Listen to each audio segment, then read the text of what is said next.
welcome to my August wrap-up, where I'm just gonna go over all of the books that I read in August, tell you my thoughts, my ratings, that sort of thing, just my experience reading them. So August was a bit of an interesting month. Most of my reads were still like romances, which is like my preference in the summertime, but I was gone for like half the month, so I joined Kindle Unlimited for the first time because I didn't want to bring any physical books just because I was packing pretty light for where I was going.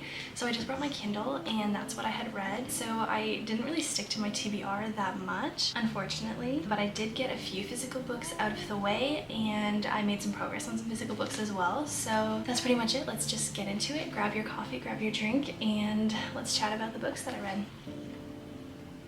I'm gonna be referencing my reading journal because that's just what I wrote. That's where I wrote like all the books that I read, just because I don't have very many physical ones, so I just thought it would be easier to keep track in here. So if I'm going through here, that's just what I'm looking at. The first book that I read this month is Why the World Does Not Exist by Marcus Gabriel. This was on my August TBR that I picked through a prompt from my TBR jar, and if you saw my thoughts on that in that video, I wasn't really excited to read this book. This has been a book that I started a very long time ago, just kind of picked up a couple pages here and there. It was really hard to read. I think at the end of the day, it's just not really a book for me. This book is essentially about why the world does not exist. So it's kind of like a philosophy book talking about how everything is just sort of, it's just sort of what you think it is. It's like nothing is really real. It's one of those kind of breaks your mind a little bit.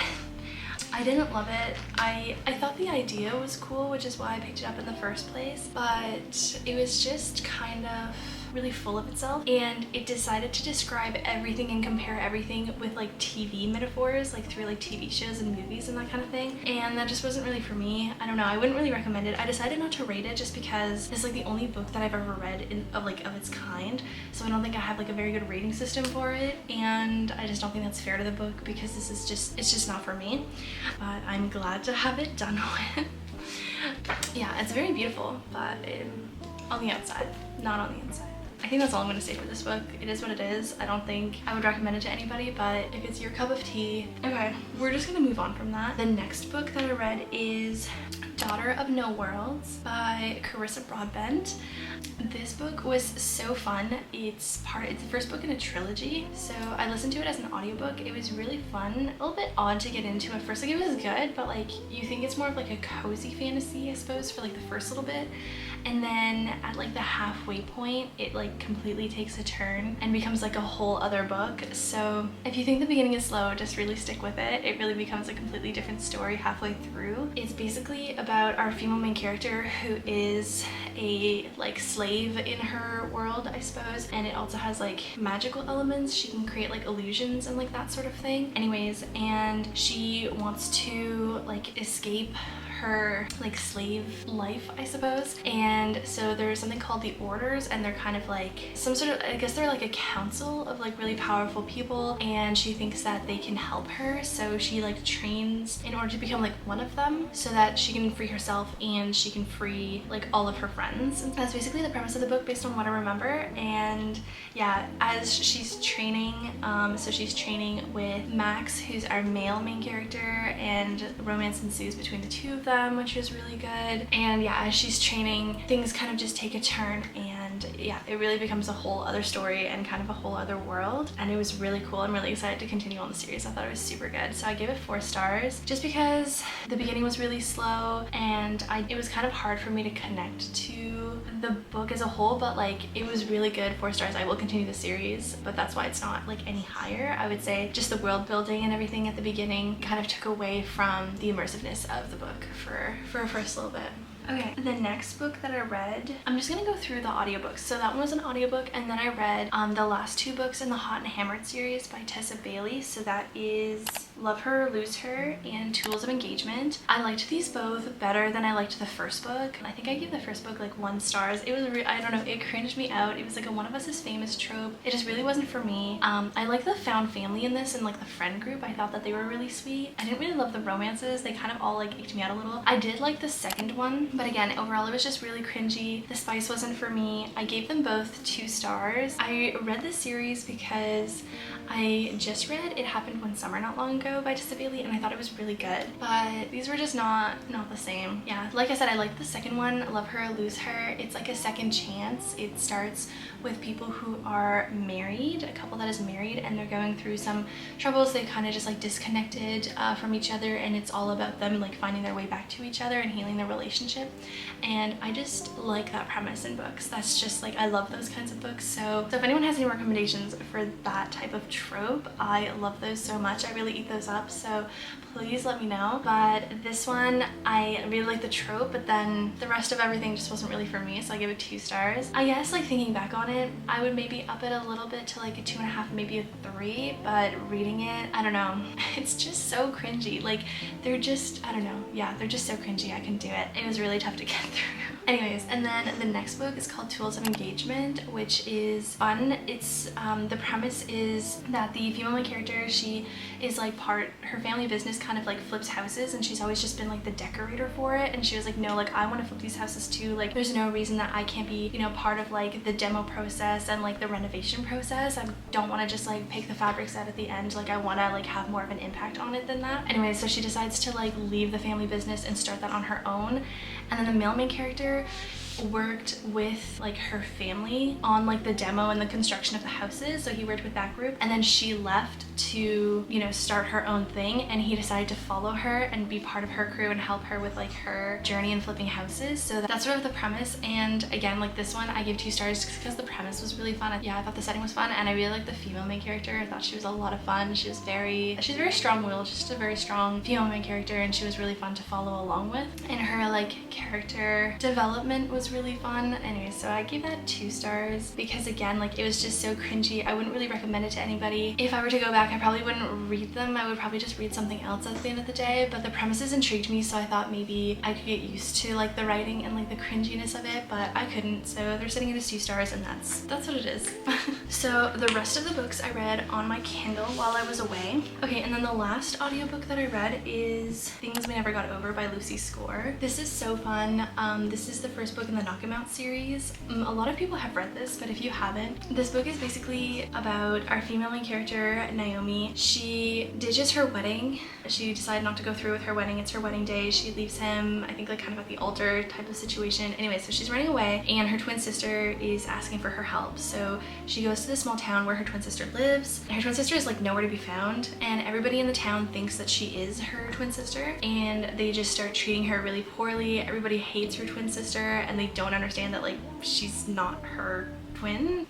Nobody knows Naomi, nobody knows of Naomi. So that's sort of like the setting of the book. And anyways, it's really good. Romance ensues with one of the people from the small town, Knox, and it's sort of like a Grumpy Sunshine kind of situation. It's really fun. There's like a side plot with the twin sister that goes on throughout the whole book, and sort of continues on in the other books in the series as well. Really fun. I really enjoyed it. It was just a good time. I don't think like it necessarily resonated with me super hard or like hit super hard in like any way, shape, or form. So I give it a 4 stars just because it was like a solid good book. I would 100% recommend it, especially if those tropes interest you. I loved the setting. I thought it was pretty like original. Like yeah, it's not something that was like overdone at all, so it was really fun. And I really liked her writing. I've only ever read By a Thread by Lucy Score. This is the second book that I've read by her. I really liked it. I'm currently listening to the audiobook of the second book in the series. And yeah, it was 4 stars. I really enjoyed it. Would definitely recommend. So that's everything for the audiobooks. The rest of the books that I read were on my Kindle, so all the books that I'm going to be talking about are on Kindle Unlimited. So the first, oh yeah, I'm not sure if this is Kindle Unlimited, but I think it's like Prime. It's like one of the Prime books. So if you have the Kindle app, you don't have to pay for like Kindle Unlimited. It's just like included on the Kindle app, and that is The Summer of Broken Rules. I think it's by K.L. Walther. This book was really fun. It's essentially about our female main character. She goes to like her beach house. I forget where it's set. I'm forgetting where where it's set, but it's basically like coastal town, cottage vibes. You know, the whole community kind of gets together and like everybody knows each other. A lot of them are families. Anyways, they're all out there for a wedding. They end up playing this big game of assassin. That's basically the premise of the book. It's really fun. It's just like, it's a YA romance. It's very lighthearted. I love the romance in this book. I love the male main character, the love interest. I thought that he was so sweet, and I just love the premise overall. It has a bit more depth. It has a bit bit more struggles that the character is going through, but nothing overdone, and it was really fun. Nothing overdone, and it was just generally really fun. I gave it a 3 stars. I didn't think it was like anything too special for me. Like it didn't really hit that hard, but I just loved like the summer setting. It was a great time. I would definitely recommend it, but I wouldn't ever necessarily like reread it or anything like that. But yeah, it was just really fun. Sorry, I looked up my like Goodreads rating, which is why it's 3 stars. Anything like more than, if that makes sense. Okay, so the next book that I read is The Fine Print by Lauren Asher. This is the first book in the Dreamland Billionaire series. Again, this is super popular, but if you haven't heard of it, there's essentially 3 books in the series. They're all gonna be about a different brother. They're all the grandsons of essentially like Disney. So they run like a major like theme attraction park, which is like very obviously based on Disney World and Disneyland. So it would be as though like Walt Disney had like 3 grandsons, and they're all like involved in the business. And so he passes away, and in his will he leaves parts of the business, so like their inheritance to them. They're all conditional, and so they all have to like fulfill like different things in order for them to access that inheritance and like that part of the business that he had left them. In the first book, our male main character, so the first brother, in order to get his inheritance, he needs to become the director of the park, and he needs to like make like several improvements, and then at the end he has to go like in front of a board, and they will decide if his improvements were like sufficient enough for him to like access his inheritance, basically. That's essentially the premise. So he's trying to make the park better. Then our female main character, her name is Zara, she works for the park. They essentially have to like work together. He thinks that like her ideas are gonna be what makes him get access to his inheritance, essentially, so they start working together. Yeah, it's just really good. I liked both the characters, Zara and Rowan. I thought that they were really sweet. It's kind of a Grumpy Sunshine trope as well. Yeah, but I just really liked the relationship. I thought it was really good, and I liked the complexity of like he has to like use her essentially, or he thinks he has to use her in order to get like her inheritance. Yeah, just the conflict that ensued was pretty entertaining. It's obviously very outlandish, like none of this is ever gonna actually happen, but they're just really fun to read about. All the side characters, like Zara's sister has quite a few appearances in the book, and I really liked that. I liked her relationship with Rowan, was really sweet. I give this one a 4 stars. I would probably say like a 4.25 stars. I thought it was really good. Just true like escapism. It was so fun. Really short chapters if that's important to you. Just really quick and easy to read overall. It was a pretty long book if I remember right, but like you just feel like you're flying through it. It was so fun. It was very immersive. Yeah, I'm definitely gonna pick up the other 2 books. I'm really excited to read them. I hope that they're all on Kindle Unlimited.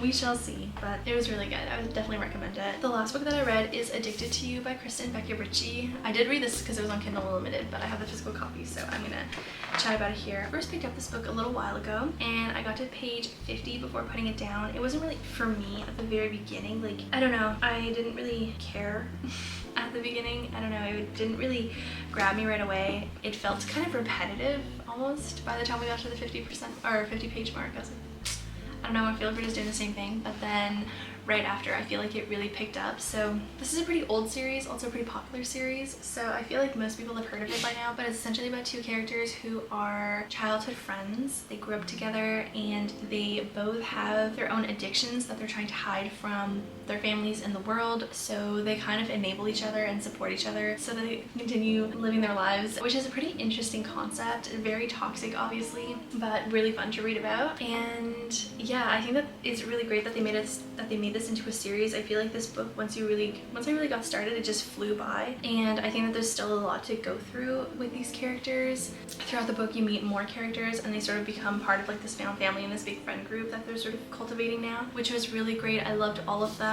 Honestly, this book is just so fun. Like, I just had the best time reading it, and I'm really looking forward to the rest of the series. I'm glad that I liked it as much as I did. I gave this one a 5 stars. It would probably be like a 4.75, but I didn't want to be picky. Like, it was just so fun to read about. Every day that I was reading this while I was away, I just couldn't wait to like pick it up. I would stay up really late reading it. It was really fun. I gave this 5 stars, and I really can't wait to read the rest of the series. We will definitely be continuing it this month. It was so fun. It was just so fun. I don't know. I don't really have anything else to say about it. It was just like, it's not like the most swoon-worthy romance ever by any means. Like, that's not what it is, but it just, I don't know, it just hit really hard. It had a lot of depth to it, and I just had a great time reading it. So those are all the books that I was able to actually fully read over the month of August, but I did read quite a bit into other books, and I just wanted to quickly go over them and mention them.